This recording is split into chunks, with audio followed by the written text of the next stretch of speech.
शवाळुढे नीलनीदराजिते त्रैलोक्यगमुखे दिव्ये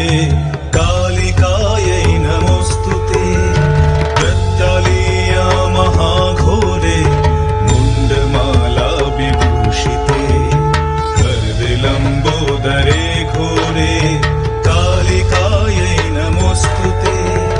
नवयौवन सम्पन्ने सगज कुम्भपस्थानि वाणीश्वरी शिवे शान्ते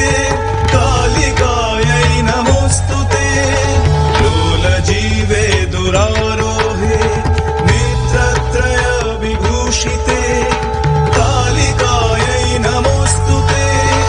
ब्रह्मणोक्तो जलौघे तु शवमध्ये प्रसंस्थिते